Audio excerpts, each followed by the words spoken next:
Well, what is happening, DC fans and movie fans alike? Welcome back to the channel. I'll I tell am you Diao. what's not happening is Blue Beetle's box office. Oh, okay, all Well, right. You're already with the heat. You're already with the heat. All right, all right. I see how it is. Anyway, welcome back to the channel. I am Diao, and this is another edition of my live. And once again, I have taken over movie madness and entertainment for the evening. Today, you have a special show tonight. Very special show. I am joined once again by the madman himself from Movie Madness Entertainment, Mad Max. How are you doing, sir? oh, I'm good. This is a different type of episode. This is where I'm taking the role as Dial, and Dial is taking the role as Joe because he loves this movie, and I'm flabbergasted. I don't understand, so I can't wait to hear. I'm just kidding, Dial. Boy, yeah. I can't believe you like this movie that much. Okay. Well, I can't believe you dislike this movie. I'm not going to do the review. This is going to be my review as an exclusive for you, for this debate.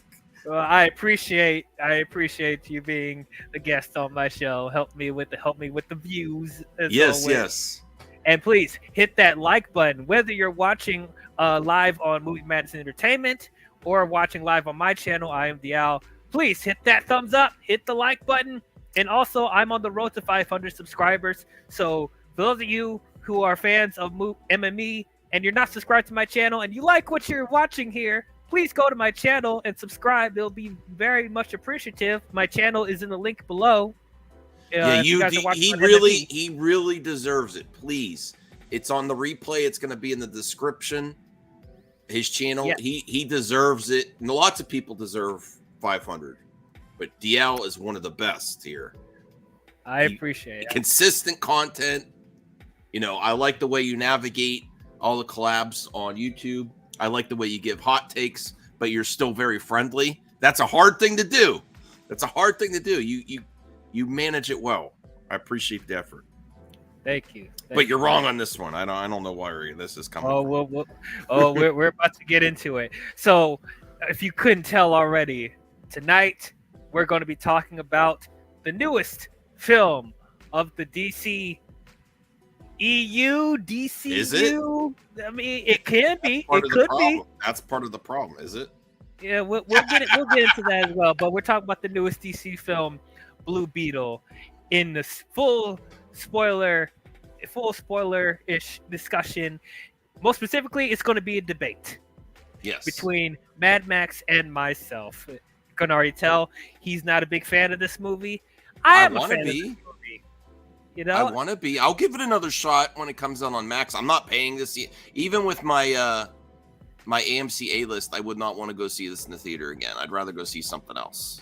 Dang, and I saw this twice because I want to give it some money, man. I know it's underperforming at the box office right now, so I'm trying to give it some help. I don't know, but. Anyway, we're gonna be debating back and forth. We're gonna talk about all the different points of this movie. We're gonna talk about stuff that we agree on and a lot of stuff that we disagree on. We'll see if we come to the middle on some stuff. We don't know. That's how this conversation is gonna go. So before we get started, let's look at the chat real quick. Of course, we got Figure Drawing from Movie Madness Entertainment. Glad you could be here. Good evening, gents. So this is a debate on whether Blue Beetle sucks or not. Pretty much. We got Zeke. What's up, my guy? Blue Beetle is good. End of discussion. See, somebody's on my side here. Thank you, Zeke. Glad you could be here. We got Jacob. What is up, my guy? Glad you could be here. But you know what? Let's not waste any more time. Let's get into this debate and discussion of Blue Beetle. And as always, we have to remind the viewers out there, this is a spoiler-filled discussion. It's in the title. This is spoiler-filled. We're going to be talking about this movie as if you've already seen it. So if you have not seen Blue Beetle and you don't want to know anything about it, I recommend you go watch it in the theater and then come back and watch and listen to the replay. Max is probably going to be like, you can wait for it, I would recommend this weekend because it's like a $4 weekend or something on Sunday or, there's a special going on, and I could recommend it for that amount, like discount price. Discount. Sure. for a discount price. Fair enough. So, before we get into details about this, I guess I want to set up context. Before I went and saw this movie, what were my expectations going in? So, of course, it's no secret that the DCEU is a mess, a full-blown mess. We don't even have to go through all the history, back from Snyder. We have talked about it ad nauseum on both of our channels. Mm-hmm. So, but as of late, as far as the comic book movie genre, it's a little rocky right now, to say the least. It's a little not doing so well, both on Marvel and DC's front. They're both kind of struggling to, reach expectations as far as box office. I mean, yes, there are some of the movies that we've enjoyed, but all around, just most of them have been underperforming. Most specifically, DC. Yes. All started back with a Black Adam. Really more significantly than any other superhero bomb. Like, they're like fractions of what the others are. Right. Yeah, it just, and we all thought, the Suicide Squad, the James Gunn directed Suicide Squad, we tried to give it the benefit of the doubt because it was another pandemic and it was a day and date release and stuff like that. So we were thinking, okay, when Black Adam comes out with The Rock, we're going to start getting back on good footing, or hopefully it'll be a step in the right direction, right? Mm-hmm. That came out, didn't do very well. And then Shazam! Fury of the Gods came out, didn't do very well. The Flash, that was hyped up to be one of the best comic book films of the past few years, did really bad, did pretty bad. And as far as the critic rating, it wasn't like the overglowing success that they expected it to be. So part of it, people want to blame James Gunn because, before all these movies were able to come out, he officially announced his slate of DCU movies that he's going to work on after the DCU is gone.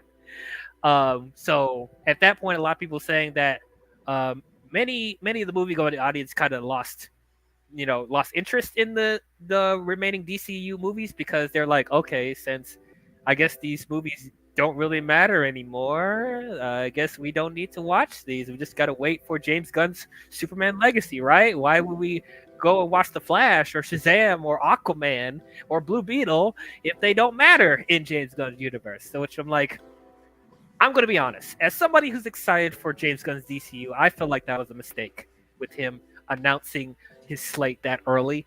I think he didn't want to. I think it was part of the conference call that Warner Bros. Discovery did, and he wanted to make investors happy and want them to look forward about what's coming around the horizon. But it's just a loose situation with that. So yeah, it's very unfortunate because that's what I hear a lot of. With the Flash and Shazam and now this, it's like it's hard for people to really care about it. I would love everything for James Gunn's slate to actually come to fruition, but I got a lot of hate just saying, why is everyone so excited now? Look at all the stuff they canceled before. I don't know how. Yeah, you want to get people excited, but I just don't see how all this is going to happen unless Superman Legacy is just like a monumental moment like Barbie or something. Which I don't think anybody really expected that to happen. Yeah. But it's a shame because why can't we go back to the days where we just enjoy a movie on its own? It's like always worried about it setting up to other things. Well, the industry did it itself, though. I think that's what got it the biggest money was the Infinity War Endgame is all connected and everything matters, and then people slowly realize it doesn't. And I like Captain Marvel, but people, even with that marketing, the tease where she's on the on Fury's pager, and she wasn't that pivotal to the whole story, and people start to get on. This is they're just selling us something that's not really there. Yeah, and it's like, I think we all could agree. Even for people that like Captain Marvel, the only reason it made $1 billion because it was riding on the momentum of Avengers Endgame. And I don't think a lot of people are expecting the Marvels to come out and make the same amount of money or anywhere close to that. No. So it's unfortunate. But regardless of that, I know people are upset about, the state of DC right now, and everything's not very clear, and it seems like James Gunn is being very mysterious about what is what is canon and what is not, what's going to be transitioning to his DCU and what he's going to cut out. And I honestly feel he's not being clear about it because he has to play ball with the studio. Like they want people to go see these remaining DC movies, regardless if James Gunn is going to continue with these. Tell you the truth. They can't tell you the truth, right? Yeah. So I feel like once Aquaman is out, I think James Gunn will start to become more straightforward about what's going on in his universe. But right now, I don't think he could just full out say it right now. So going to this movie, Blue Beetle, I did not expect for them to make a Blue Beetle movie, like in my lifetime, really. This is a character that I never thought would even get a live action film. I am a fan of Blue Beetle. He's not like one of my favorite DC characters, but like I do enjoy him well enough. I like both versions of the character. I like Ted Kord and I like Jaime Reyes. I think they both bring a unique sensibility to the Blue Beetle mantle in their own different ways. I especially like that with Jaime Reyes that like they brought some more Hispanic representation to the comic book genre. I haven't really read a lot of his comics, really. I'm like generally familiar with his source material, but not like super expert on it. And of course, I started to appreciate his character more with his appearances on Batman: The Brave and the Bold and Young Justice. I think that's where a lot of people found out about him. But if I ever thought about Blue Beetle being in live action, one of my like fan castings for Blue Beetle for the longest time was I'm gonna mispronounce his name and I'm so sorry. I'm probably gonna do it many times. Xolo Mariduena. He has been my fan cast for years. I watched him on Cobra Kai, and I think he's great. He's one of my favorite characters in Cobra Kai. But yeah, I never thought that Warner Brothers would actually get him to play Blue Beetle. It's like they literally read my mind and was like, let's cast him. And I was so excited when he was casted. I forgot like how long ago he was casted as Blue Beetle. I think it was like a couple years ago or something like that. I'm not sure. Mm-hmm. But I was really excited for that. At first, this movie was actually going to be a Max exclusive. Yeah. It's going to be a streaming movie. But the studio had so much confidence in this. They were like, you know what? Let's put this in a theatrical release. And so that gave me a lot of optimism that they thought this was good enough to be in theaters. So I was actually looking forward to it. Unfortunate though, I think it was wrong place, wrong time, because as we talked about earlier, with all the previous DC movies coming out and them underperforming, it didn't really give a lot of momentum to Blue Beetle, and it's a shame because like I've been wanting them to expand on the DC lore outside of the main three that we already know: Batman, Superman, and Wonder Woman. And it feels like they were starting to with some of these characters, and it's just like I just want Blue Beetle to have, enough of a chance for people to like actually, know about him and actually want to go see this. I know this is a character that most people don't know about, but I'm just hoping that people will give it a chance regardless of like what the state of DC is right now. And I'm hoping that it won't rely so much on the bigger scope of the universe. I'm hoping that it'll tell a self-contained story. Because that's one of my other issues with comic book movies in general is that they have to set up to other things, or it's like they have to do Easter eggs. It doesn't feel like its own movie. But that's one of the things I'm hoping. Because another thing that we heard about from James Gunn that once again it's one of these things that he wasn't 100% clear about, but he said that Xolo's portrayal as Blue Beetle is going to be a character in his new DCU, but he's saying that the canon of the movie won't necessarily be part of the DCU, which was kind of confusing. I think he's kind of confused on it too. He's not sure yet. Honestly, I think that's just like a way of saying like we'll see how this movie is received, and we'll determine how much we want to keep from this movie. But we know for sure that we like Zolo as Blue Beetle, so most likely we will keep him regardless of all the other stuff that doesn't work with the film. So I don't know. It is just confusing because they say that Superman Legacy is officially the first movie of the new DCU, but saying that Zolo's Blue Beetle is technically the first DC character of the DCU. So I'm like, huh, okay, sure. But regardless of that, the trailers for this movie look pretty good. It looked entertaining. I liked how the suit looked. I'm glad that they actually put him in a practical suit. I was afraid it was going to be full CGI the entire time, but no, they actually put him in a practical suit, which I'm happy about. I like how it looked, and I like the neon feel of this movie. It felt very comic booky. It looked a lot of fun. It felt like they were putting an emphasis on the family aspect with Zolo's family. Mm-hmm. And also seeing that Ted Kord's daughter, Jenny, is going to be in this. I'm looking forward to seeing how she's going to be incorporated in the film as well.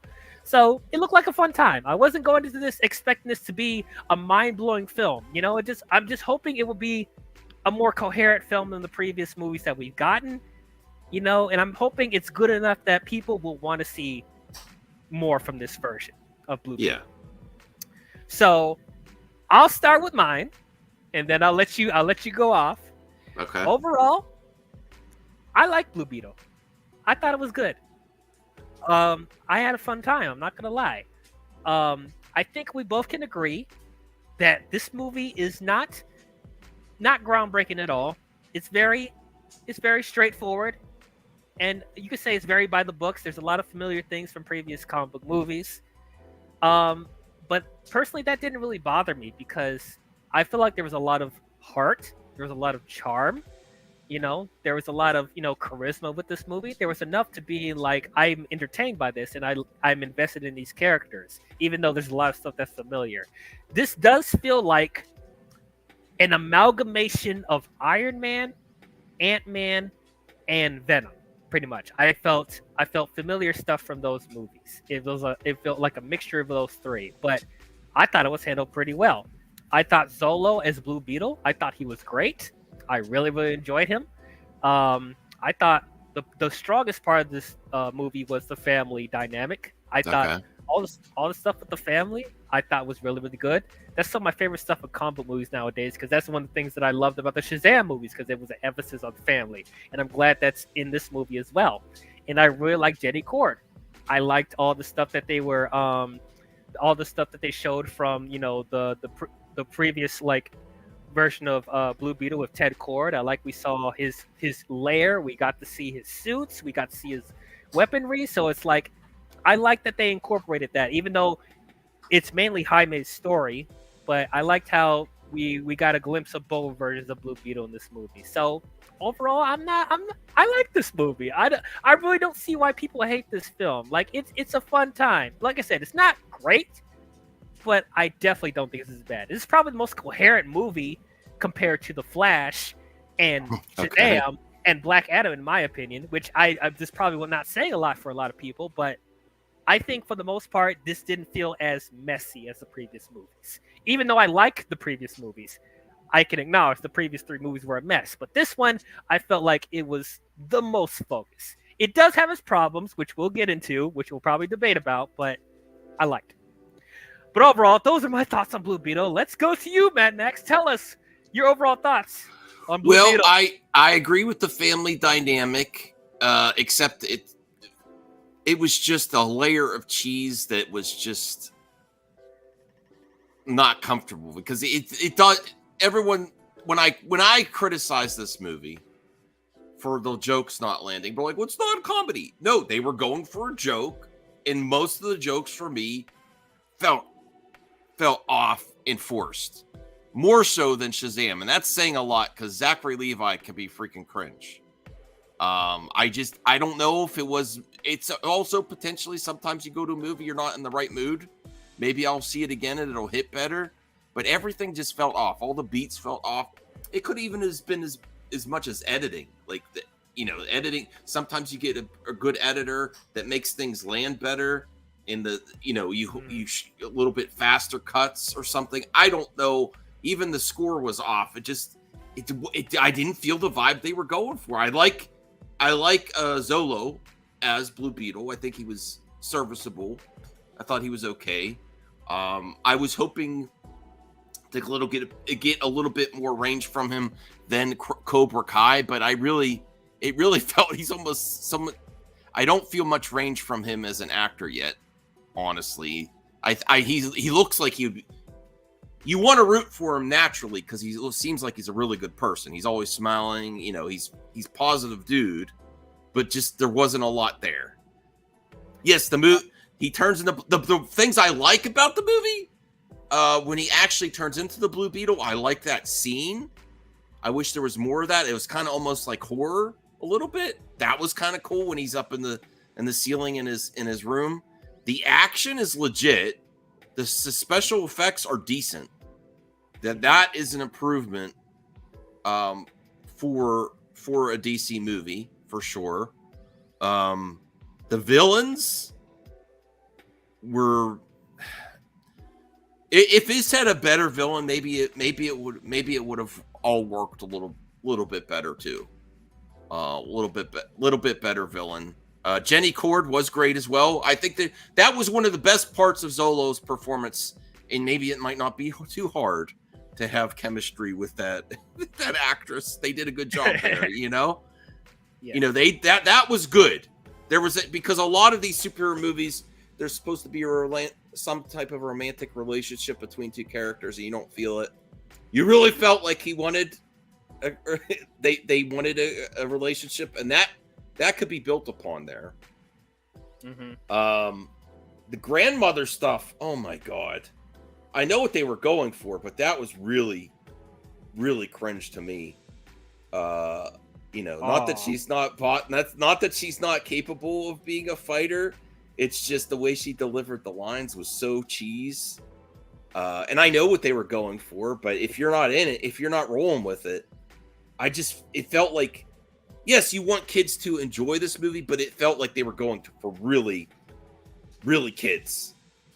In my opinion, the tone was too kiddie, too cheesy and too kiddie, whereas the best movies that are entertaining for younger people include adults. I kind of felt like some of this type of. I think they still included adults. No, I think it kind of sectioned off the adults, and it just was kiddie, too kiddie. In my opinion. Sorry, I'm not. I don't. That's just the way. That's just the vibe I was getting when I was watching it. And yes, the story is too similar to what we see before. Now expectations. I was hoping that we could maybe get like a DCU version like Spider-Man. Like, it's a different character, but he's not bit by a spider, but he's got a Blue Beetle that goes his back and becomes a superhero and deals with that. I know it's a different character, but I thought we could actually I had very high hopes for this character. I know about the character a little bit in animation, in the comics a little bit, and I think it's a very intriguing character, and I think it has potential, this character, to be a huge hit. I really do, but it just didn't land for me. All right then. Well, let the debate. What am I saying? Let the debate begin. In the great words of Michael Buffer. Let's get ready to rumble. All right. Okay, so where do I want to start with? Okay, so you said you had a specific issue with the family. I want to start there because I actually did really like the family in this movie. I liked them a lot. Did they have their annoying moments here and there? Yes, they did. But I still felt like they were a very supportive family. You felt like it was a really tight unit, and they were always supportive of each other. That's what I really liked about it. Even though they got on each other's nerves at times, you felt like there was a genuine love between everyone. Even between Zolo and his sister, Milagro. I think that's her. His that's how sister you was say it. cool. His Yeah, sister I was like, cool. like the George sister. Lopez, I'm a fan of George Lopez. Uh-huh. And it felt like he was trying too hard to just be a character and not genuinely act. And that might just be him not having, he's more of a comedian than an actor, right? Yeah, mostly. Yeah, he doesn't do characters that well, in my opinion. Like, I watched all of his recent show, Lopez versus Lopez. I think he's great in that. But it was really trying too hard, and it didn't seem organic. I get what you're saying with that. I still thought he was pretty good. There definitely was a couple of like lines that felt a little too much. Like, okay, so please take this opinion with a grain of salt because I'm just a black guy. I'm not Hispanic at all, so I don't know how authentic the Mexican and Hispanic culture is. But like, there's quite a few lines in here where I did feel like it may be leaning towards a little bit of a stereotype, a little bit. If there's any Hispanic viewers out there that felt differently, please let me know. But I don't know. There was like a couple of lines where they were talking. To be fair, and I'll be careful when saying this, it seems like when there's a project that's representative with the talent behind and directing and all that, things slide by and are applauded as representation. But if a different nationality director were to do it, it would seem very stereotypical and kind of offensive. I'm sorry. Sometimes there's that situation. You know what I mean? So yeah, I'm glad people feel represented. I think there was great things in there. I'm really open to diversity and other cultures. And I know there's the argument that if you didn't like it, you didn't get it. Maybe you just don't understand. Maybe you're out of touch with the culture. I don't think that's fair at all because me personally, and a lot of general movie fans I think are really open to diversity and new experiences and new cultures. Like Black Panther and some of these other characters. I think it's there. I think we're ready to. I don't think that's a fair argument that if you have some issue with the way it is that maybe you just don't understand the culture. I think for a successful popcorn movie, because these superhero movies should be pop. Yeah, Shang-Chi is a perfect example. I loved Shang-Chi. There's a lot of stuff in there that I don't understand culturally, but it was presented in a way that's easily accessible to the audience and gets people on board. And Shang-Chi is like a staple, and no one knew about that character. Forget about it. I think he's a lesser known character than Blue Beetle, right? Before that movie came out. Yeah, definitely, yeah. So I think that's a prime example of where it's done well, and it includes the audience. We're more now. This in my particular viewpoint, it seems like you're just watching their culture instead of like being included in it. In my opinion. Yeah, I see what you're saying with that. I did appreciate that, like you. I did appreciate that we actually did get to see more, Hispanic representation because there's not a lot. Oh, I love that. Yeah. And I'm glad that we're finally getting like a big mainstream comic book movie that's Latino led. I think that's really, really cool. And once again, seeing the culture in this movie, like whether or not certain things did feel a little bit over the top with the stereotypes at times. I don't know. I can't even tell. But there are some parts where I did feel like it might have been. But like even then, just seeing the Hispanic culture in that, I thought was really refreshing. To see that because we don't see a lot of that. But yeah, going back to the family though, with George Lopez, another thing that probably slightly bothered me is it was cool that how tech savvy he was, but there were situations where I felt like, okay, that's a little convenient that how to work stuff in the Blue Beetle layer. You created this device that can hack security cameras. I'm like, how long have you been working on this? Where'd you learn all that? Um, Now, I appreciate that in this movie. One of the things I also liked is that the family was able to help with Blue Beetle. You know, they weren't just damsels in distress. They actually, they actually helped out with Jaime. I'm gonna come by his character name, Jaime. I like that they actually were incorporated into the movie a lot more with helping Jaime, rescuing him and helping him fight. I liked all that. Now you said you had a problem with the grandma with her revolutionary background. I actually I don't have a problem with that. I just have a problem with I think that's interesting. I just think that that the way it was delivered fell short and was too cheesy. Mm. Just the execution. That's. I have no problem with her I think that's interesting, and it makes I mean, yeah. I think her kooky like stuff. I thought that gave her a little bit more personality. It made it a little more fun, I guess. I don't know if we'll ever get sequels to this, but like if they do continue off of this, I would like for them to go more into her past, because that's very fascinating that she knows all this stuff. But yeah, I thought all that was pretty cool. So what did you think about how'd you feel about the moment when his dad died? Did you think that was an effective scene? I that part, that's also kind of like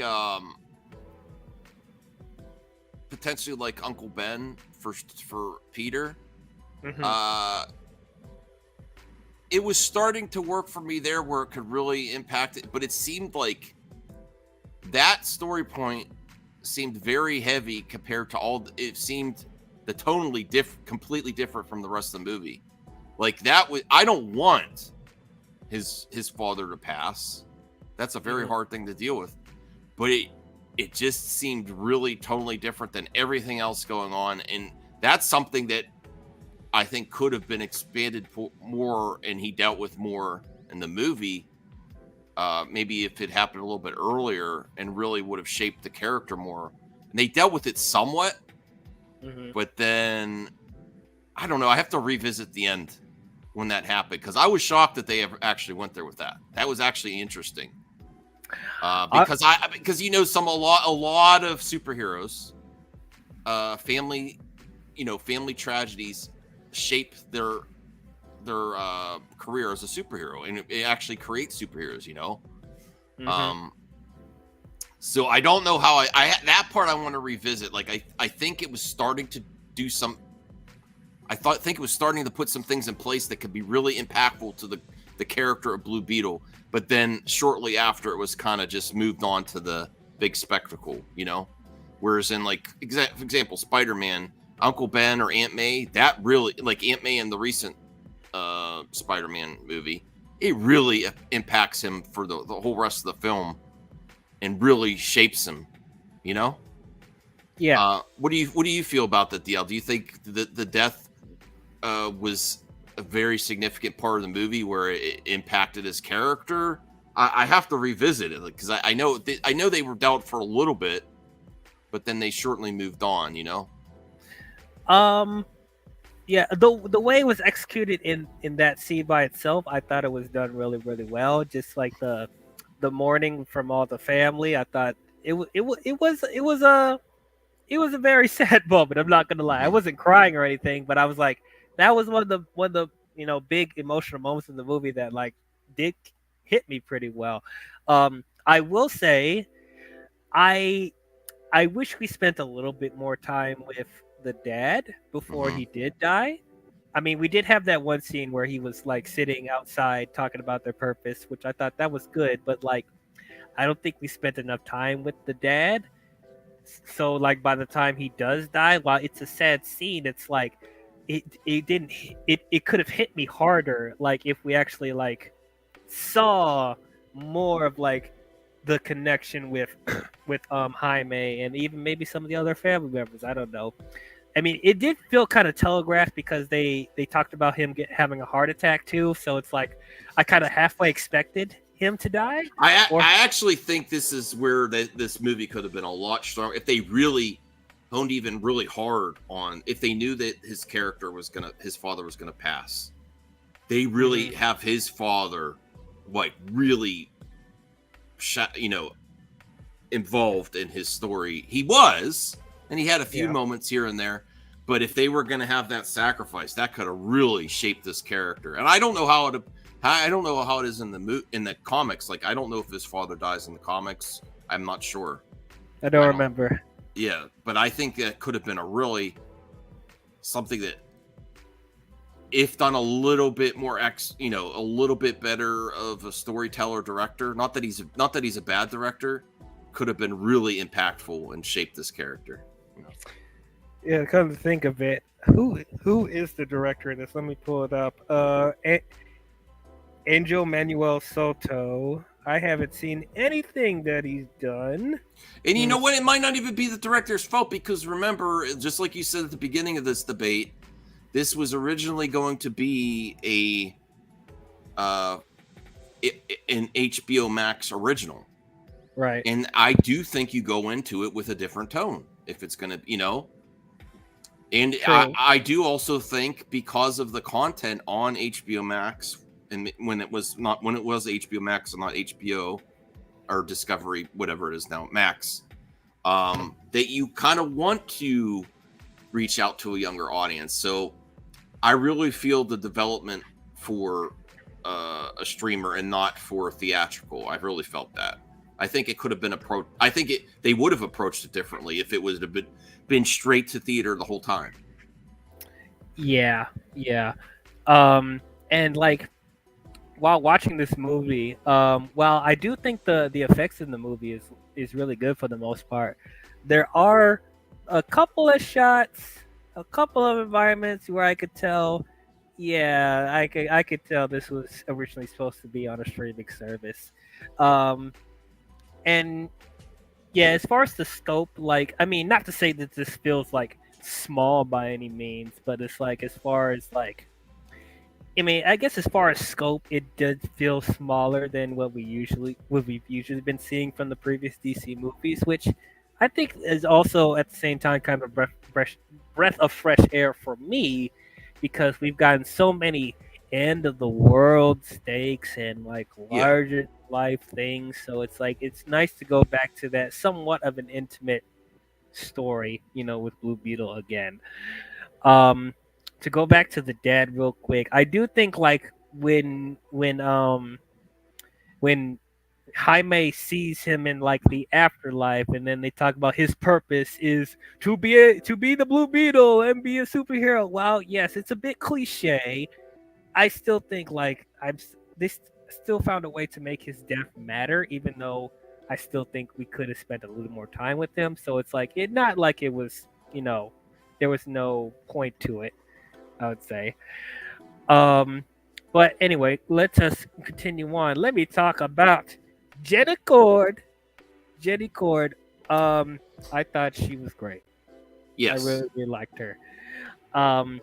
Specifically, I love the chemistry that she has with Jaime. Some people may argue that like the romance that they had between the two was a bit rushed, and in a way, yeah, they could have spent a little more time developing that. But it's just like their chemistry is just so cute. It's so charming that it's like it didn't really bother me, and I like this is one of the things where it felt like it took some influence from Ant-Man, because once again it's a new generation taking on the mantle of a previous incarnation, like Hank Pym passing the mantle to Scott Lang. We're starting to see in a different way that like Ted Cord is going to be passing the torch to Jaime Reyes, and I think this is a very interesting way of them to incorporate both versions in this movie, having his daughter help Jaime with all the superhero-y stuff. And then I like that it did leave it open that we may possibly see the original Ted Cord in and I don't know if we ever get a sequel to this. I don't think there's going to be a sequel, but I have to say the setup for the sequel is strong. That was one of the best parts of the movie. Like this was actually a very significant mid-credit sequence. Mm-hmm. Yeah, absolutely, absolutely. I don't know if you've heard the director talk about if they did do sequels, and if they brought back the original Ted Cord, that they were thinking about having Andy Sudeikis be Ted Cord. How do you feel about that? I think he can. If that's true, I think he is a good comedian that also does good characters, and he could be a magic part of the formula that takes the movie to another level. I just doubt it's going to happen now. It is such a shame though, because like as you said, like the setup that they have for like this possible franchise is so good. Or I'm sorry, this is Jason Sudeikis, not Andy Sudeikis. I'm sorry, but yeah, it's just like the setup for a possible trilogy because the director said that he wanted a trilogy. Like I'm actually really interested to see where they could possibly go from here. And I mean, to be honest, I know James Gunn was saying all this stuff like, okay, Zolo's Blue Beetle is canon, but the movie isn't necessarily canon.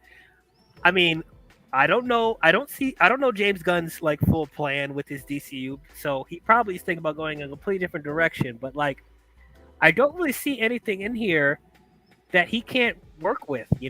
Like it would be just a shame for him to throw everything away and just do something completely different and just leave Zolo, because like in my opinion, I think the family stuff is really good. I think Jenny is really good, and you could still bring a Ted Cord if they want to have him partner with Booster Gold. That's still a possibility. Yeah, that might be where the path forward would go. That could take it to the next level too. Have Jason Sudeikis and Booster Gold introduced, where they who's the rumored Booster Gold that they keep saying? I don't know. People keep saying Chris Pratt. I don't even know if that's true. But that or Nathan Fillion, or no, Nathan Fillion. Nathan Fillion is Guy Gardner. Oh, that's true. Okay. So it could work, especially if the rumors are true about Gunn's Batman the Brave and the Bold, and it being similar to like even the cartoon series too, that's not necessarily going to happen. There's lots of guest appearances from characters like Blue Beetle, like Booster Gold, like Guy Gardner in that series. Mm-hmm. I don't know if that's what they're going for, but it's that Mm-hmm. Even if there's not a direct sequel to Blue Beetle, if they introduce these other characters in his sphere, that might be a good thing for the character to continue. Right, and that's if we get that far. If we get that far, but it's like, and another thing, like I said, like there's not really any references to the DCEU. Like for the most part, it stands on its own. I mean, yeah, do they reference Superman, the Flash, and Batman? Yes, but they never really talk about the events of the previous movies, really. And it's like, since James Gunn is already establishing that there are superheroes already around in this universe, I think it would perfectly fit into whatever he's going to do,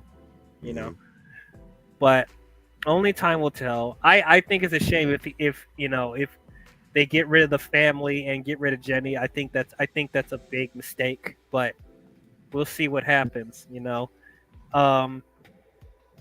So let's talk about the villains. I think this is the one thing we'll agree on, is that they are probably the weakest point of this movie. But I didn't think that they were awful. They were just really by the numbers. Susan Sarandon is Victoria Cord. So she plays Ted Cord's sister that takes over the Cord Industries after Ted disappears, and very similar to Iron Man 1. Yes, I know people are thinking about it. Very similar to Iron Man 1. Mm-hmm.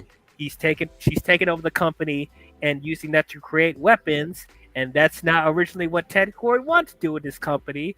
And so Jenny is fighting against her and trying to take ownership of his company.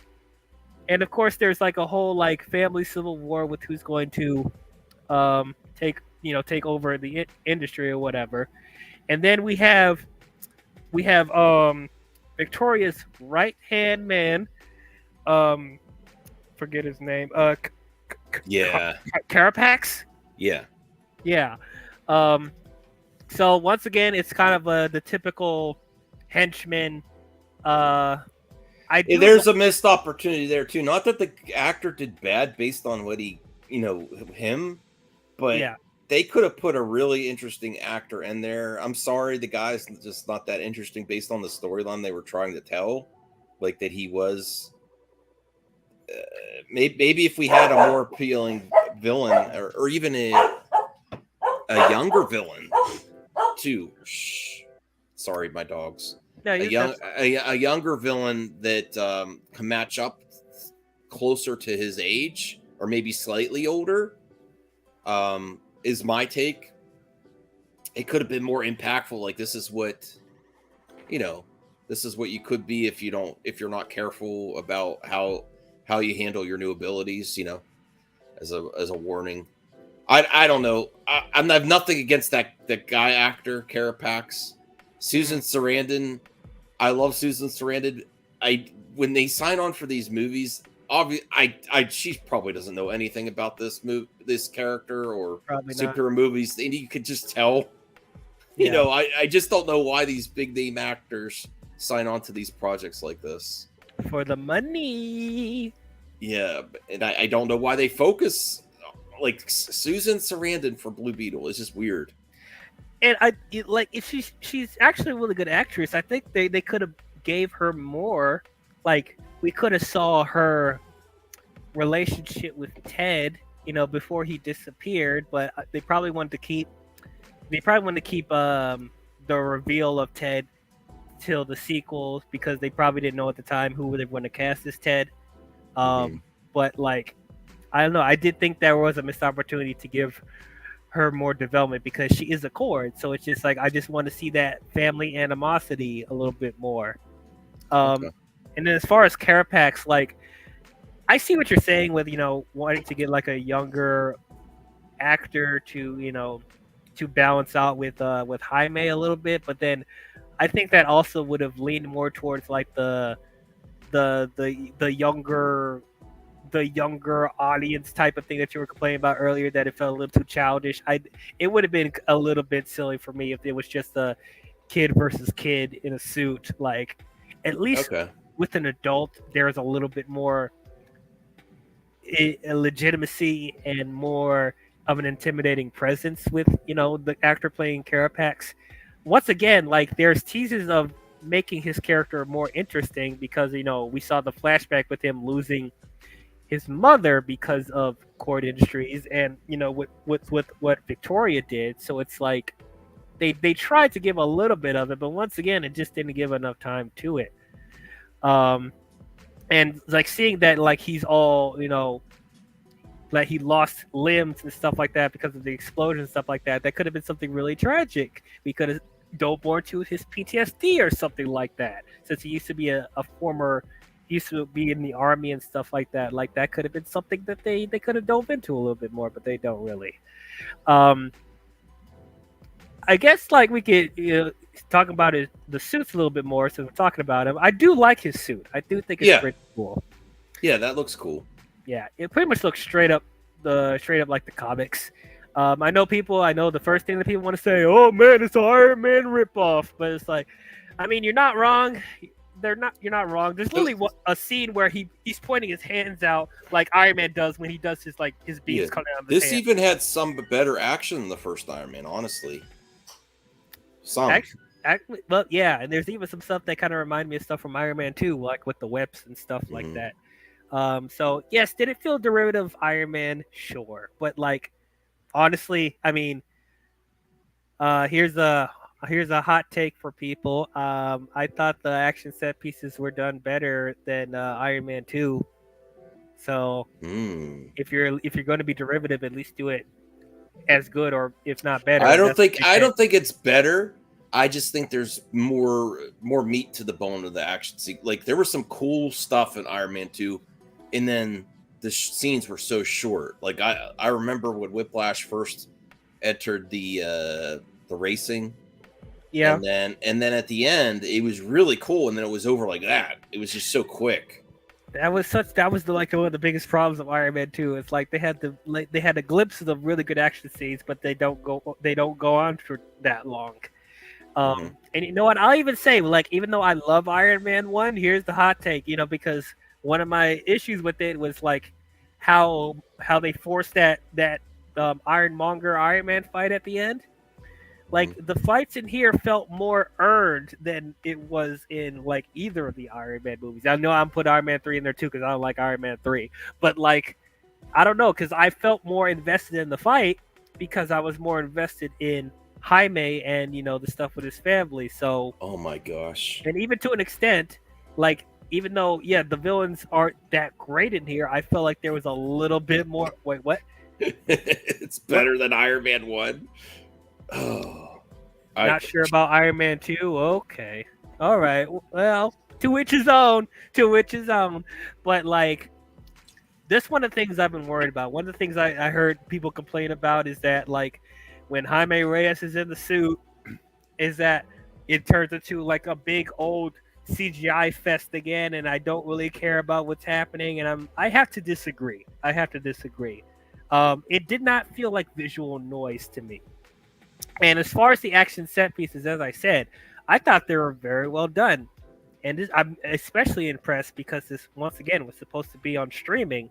But like, as far as the scenes, all the scenes with him in the suit, it looked really, really good. I love the suit. I love how it looks. I like the different weapons that he pulls out. The only part I don't like of the suit is when he's looking through it, like the visor, like Robert Downey Jr. in Iron Man. Is the like this big yellow? There's this big yellow thing that looked really cheesy. Like it didn't. You look refined and high tech. It's very, like I think they could have done a few more passes on that visually to make it look more interesting. It just like was a yellow blur, and it's actually, that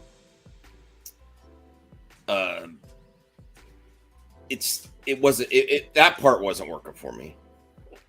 Yeah, I get what you're saying with that. They could have done like they probably were afraid to being more derivative of Iron Man, but you're already doing it. You should just put like a holographic hub in his helmet or something. Well, it seemed like blurry too at some points. It wasn't even crisp. I mean, yeah, because they wanted to make the illusion that and like the eyes, like the light is coming off of the eyes. I get that, but sometimes it's just better to give the viewer really crisp visuals. I know what I mean. I understand why they did it. Mm-hmm. Just like my criticisms of the Flash sequences. I understand when you're going high, fast motion, things aren't going to look super crisp and high def. But as a viewer, that's what I want to see. I mean, I guess that's subjective, but I want to see really good visuals and not blurry mess, Mm-hmm.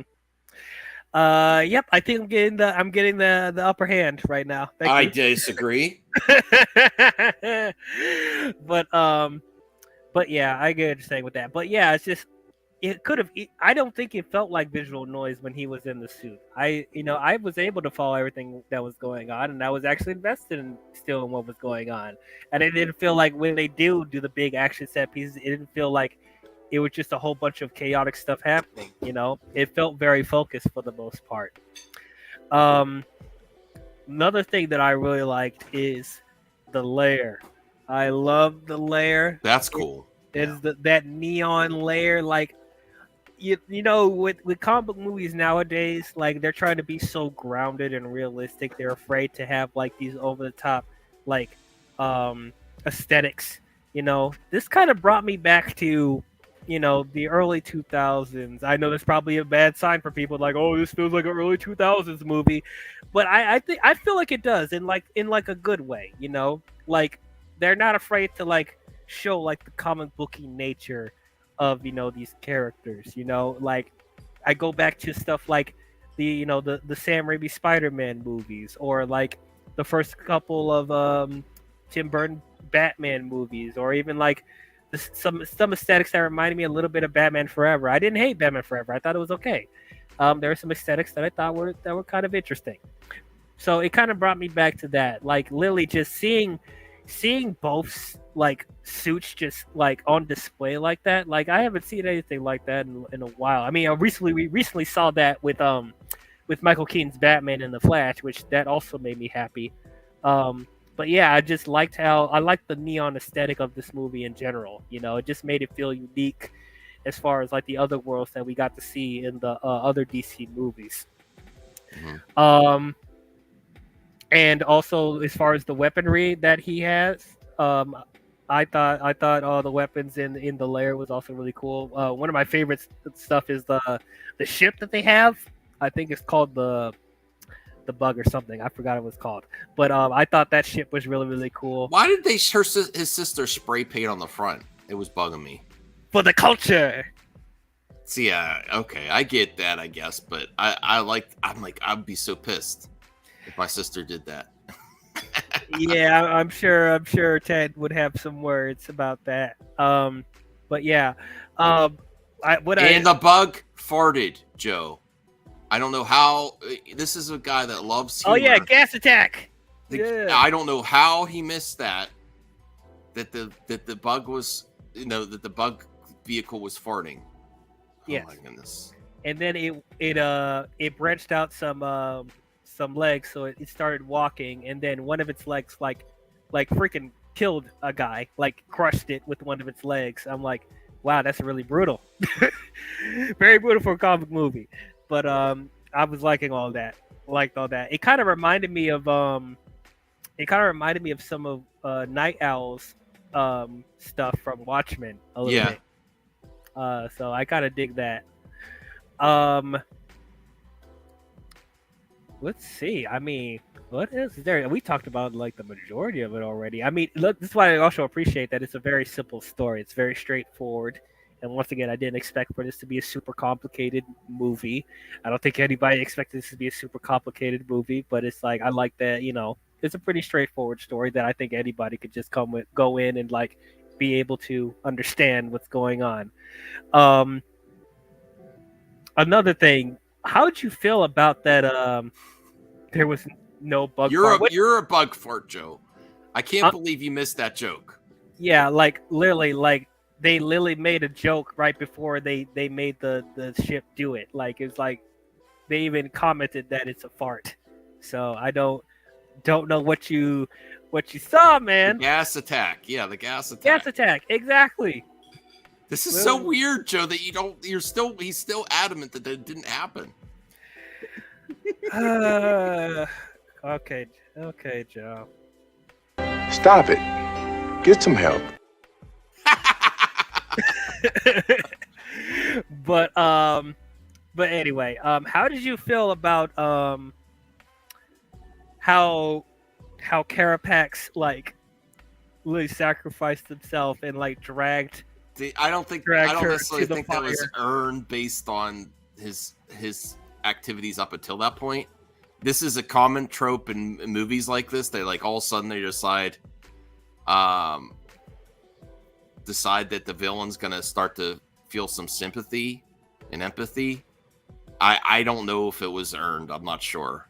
I feel like it was a little bit earned because I think the whole time. Well, I think it's like a couple of things.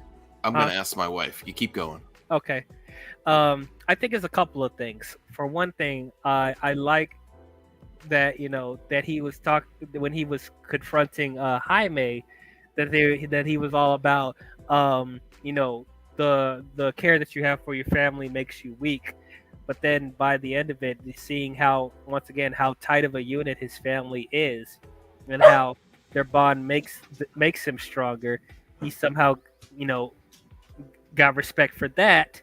And then also with the seeing the flashbacks of Carapax when he was a kid and his mother getting killed, and partially that's with Victoria being responsible for all of that, and then we're seeing how she actually manipulated Carapax this entire time. Mm-hmm. I think that was somewhat earned. Once again, I just asked my wife Mhm. and she, to Joe's credit, she did not know about, but she didn't like the movie at all, and she was tuned out. So she might have just been like over the movie at that point with the gas. Sorry, I didn't mean to interrupt what you're saying. No, it's fine. Sorry, your wife didn't like it. No, but she said she's. I'm like, she's like, what? But she really has no interest in this movie. She's I'm with superhero. That's my biggest gripe about this. If we want to get back to the debate, my wife said I am done with superhero movies after this movie. It's so derivative, so like everything else, so boring. I don't want to even see the Marvels. She's like, I'm done. I mean, fair enough. I get like a lot of these superhero movies are starting to feel the same, but like to say that it's boring, I don't think this movie's boring at all. You know, Okay. I don't think there was really a slow moment in this movie. I just diversely don't understand it. I get like the stuff feels derivative and familiar, but it's like I think they handled the stuff that was derivative and familiar. I thought they handled it pretty well. I don't know. I think once again, it's like one of my biggest rules when it comes to comic book movies and just movies in general. You know, the story can be derivative. There can be certain plot holes here and there, but like if the characters are strong enough where you're invested in what's going on and you are interested in seeing more from them, that's enough for me. Because I think the character dynamics are strong enough where it's like I enjoyed myself and like I was invested in what was going on with them. On top of that, I personally think this movie is exciting.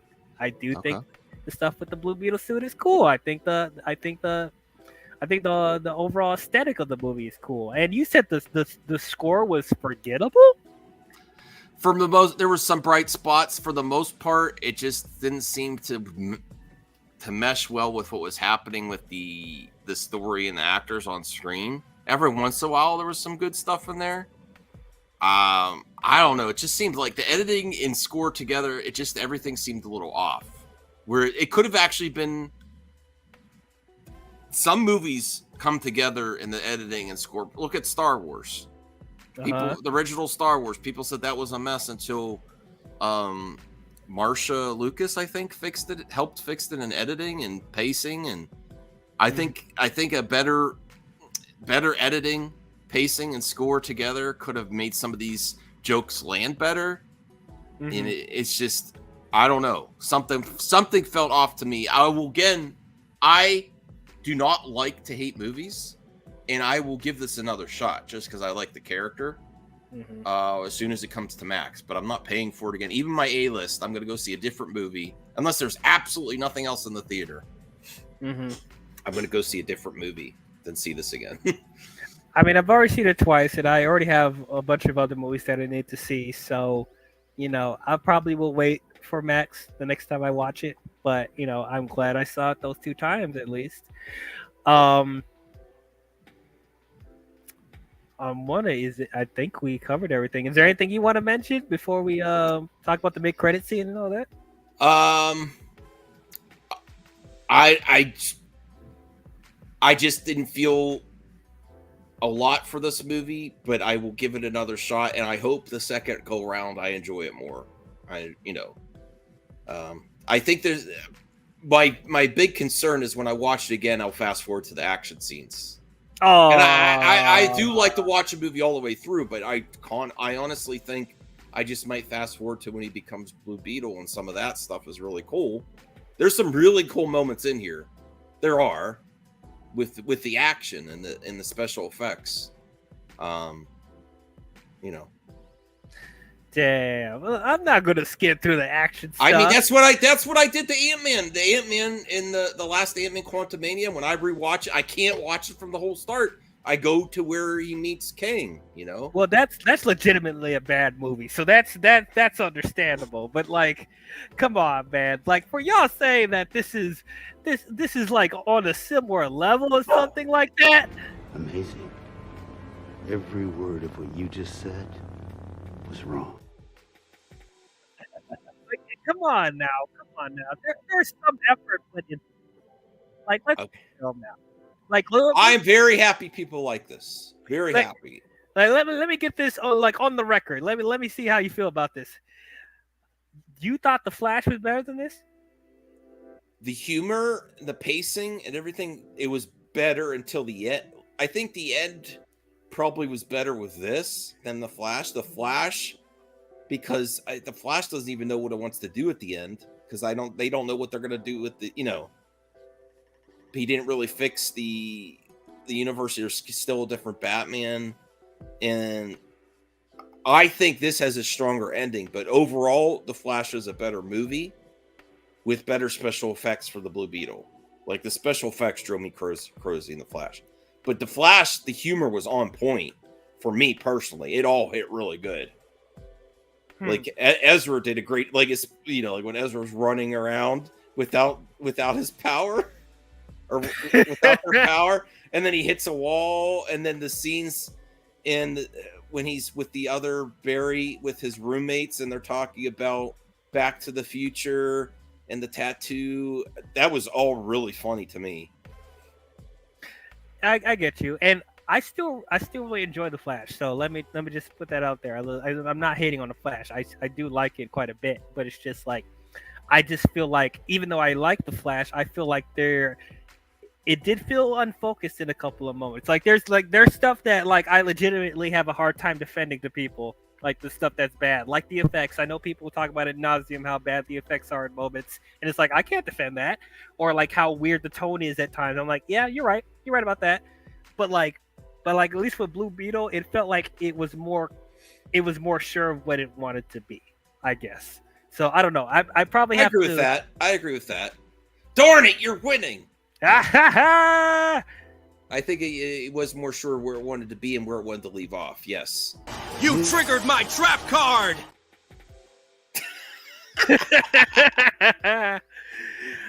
But yeah, man, it's just, I don't know. I know I probably have to sit down and watch The Flash again when it's on Max, and then when the Blue Beetle's on Max, and I don't know. I probably have a different opinion about it, but it's like, I guess I will say The Flash, I guess, is more ambitious with what it's trying to do with its storytelling, but it feels, at least for me, Blue Beetle, it feels more coherent with what it's trying to do, even though it's playing it a lot safer.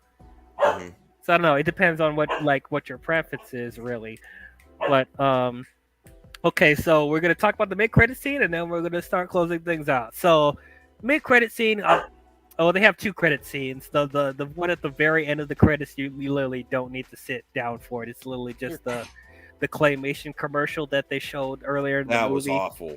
That was, yeah. I'm like, I told my wife, I heard this is stupid. We don't need to stay, because she was already like, I don't, and I'm like, she's like, no, we'll stay. We'll see what it is. I'm like, you're really not. It's gonna be dumb. I heard it's gonna be dumb. Whatever it is, Callie. And do not stay for the end credit scene. The mid credit scene, yes. Yes, the mid-credit scene, yes. There's one thing I kind of is irritating me with comic book movies and their credit scenes. They put like the pointless one at the very end, and they put the important one in the middle. It's like, people are waiting till the very end. So like, why don't you just put the important one at the very end and put the waste one in the middle? But anyway, Marvel does the same thing too, and that annoys me. But anyway, the mid-credit scene is we're back at Ted's lab. And then we get like a secret message on one of his computers. Like the system just automatically turns on, and then you hear this message saying that Ted Cord is alive. So, because for most of the movie, they thought that Ted Cord like disappeared and he probably died. There was no confirmation of where he was, so they assumed that he wasn't around anymore. But there's a hidden message saying that he's still alive, alluding to the possibility of Ted Cord being in the sequels that we may or may not get.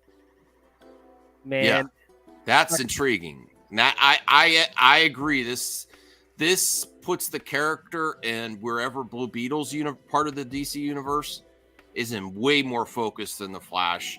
Unfortunately, we still may not get a continuation here either. It depends on what happens with DC. It really doesn't even depend on what happens with Gunn. It's just like such a mess over there that even if Gunn wants to include it, who knows? But I like how focused and how much of a setup there was for a sequel. And unfortunately, that's the DC curse. You have a movie that you set up a payoff in a later film, and you might not get it. Yeah. Because I think the second movie would have been really good on this. I think so too. And I don't know if we're going to get just a Blue Beetle 2. I don't. Yeah, let alone a Blue Beetle 3 because they wanted the trilogy. I don't even know if we'll get that, but I don't know. I pray that James, keeps the majority of what they set up here because, like, once again, I don't think there's anything here that he can't like work with, because he's already setting up a foundation for both versions.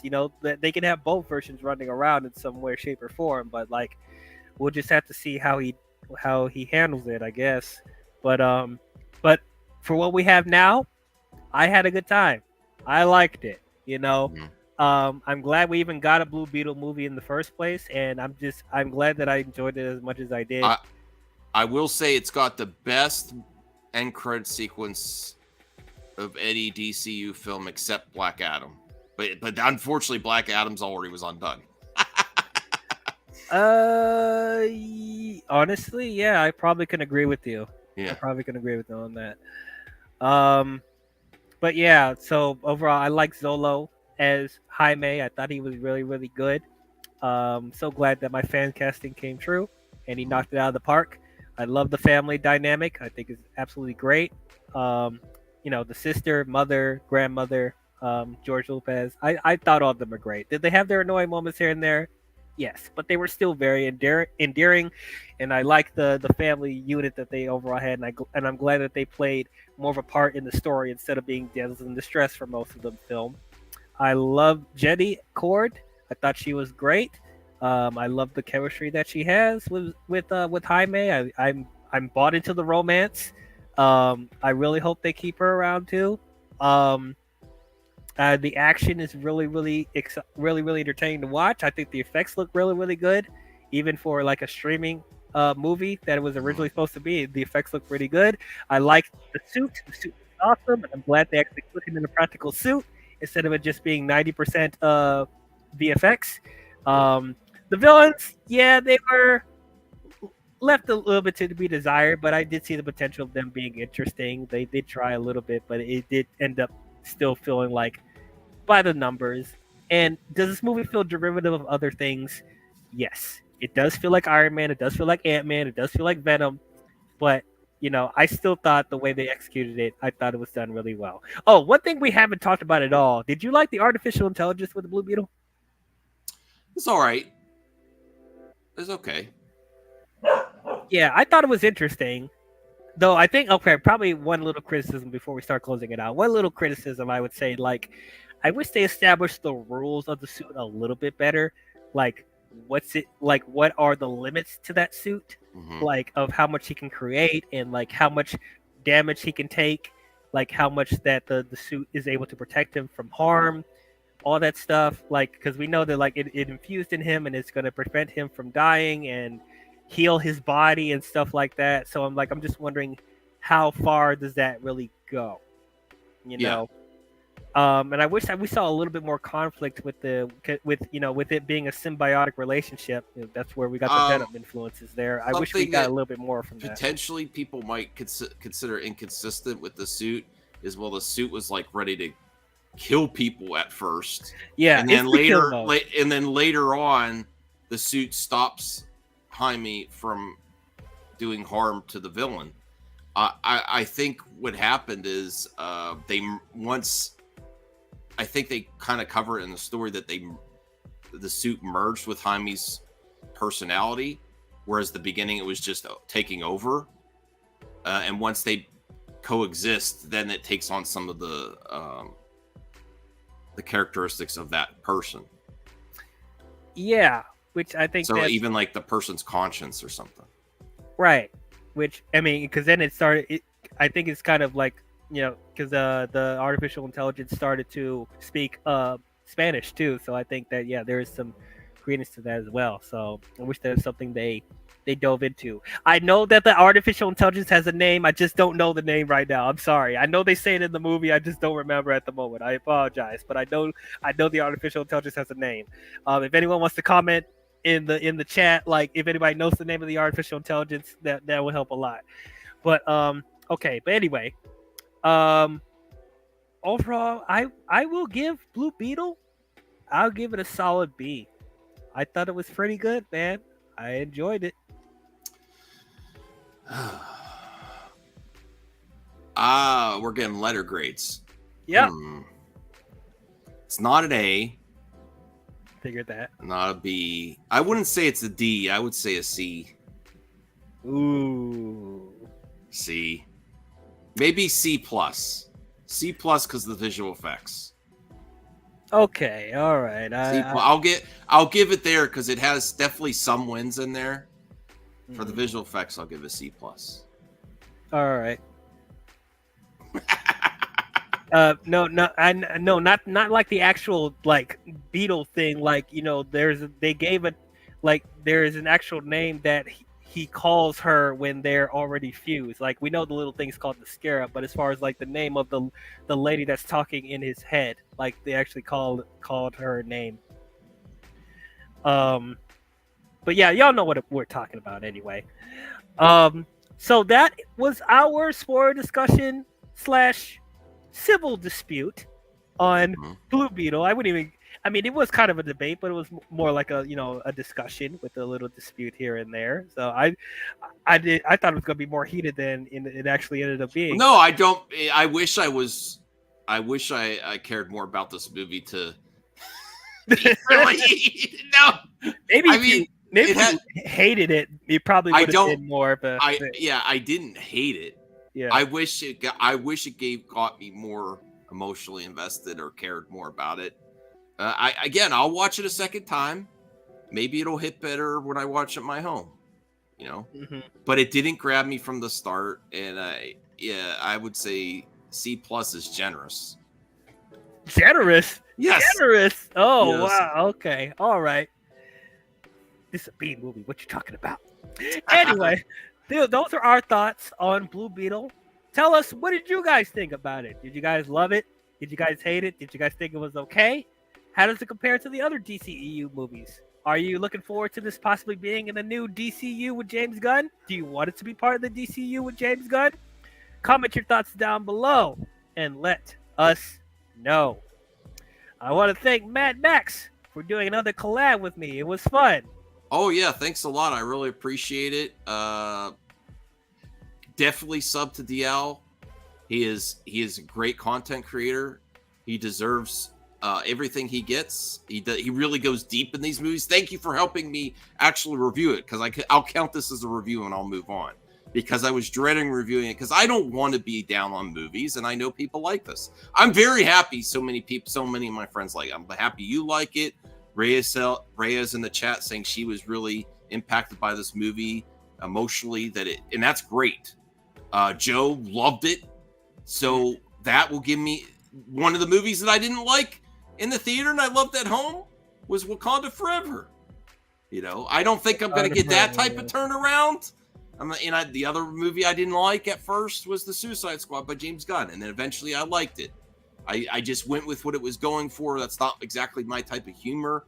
But then when I let go of all my expectations and just watched it as is, sometimes it's very refreshing. You let go of your expectations. Everyone has some expectations when you go into a film first. And then when you just rewatch it the second time, you know what's going to happen. You let all expectations go, and it's easier to just enjoy it, to me, the second, third time, Right. But maybe I'll have a turnaround on this. Right now, it just was off for me, but yeah. Fair enough. Oh, thank you, Raya. The scarab's called Kajida. Okay, cool. Thank you.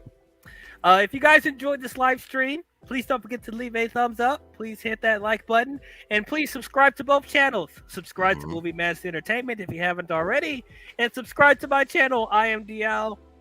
And don't forget to hit the bell if you want to be notified on future videos that either of us will be doing.